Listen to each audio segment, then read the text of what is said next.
Guys, so gumawa ako ng DIY na target stand.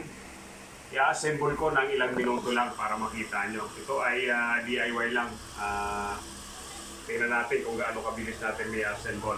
So meron ako ditong apat na pirasong 2 inches na 12 inches, 2 by 12 inches na PVC pipe.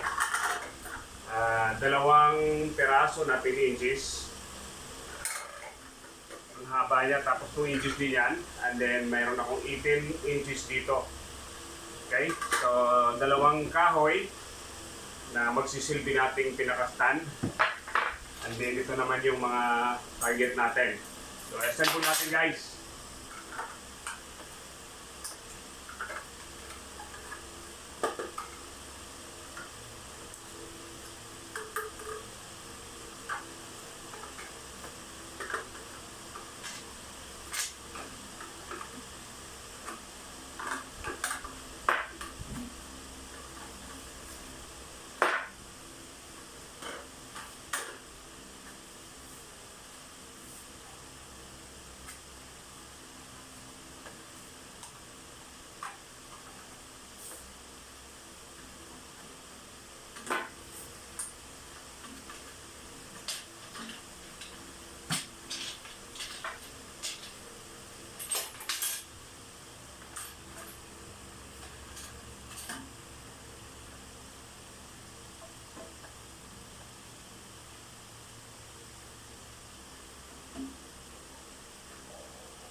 Okay, tapos na.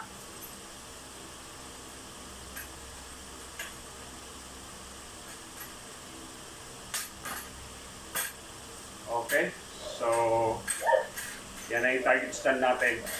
Thank you, guys.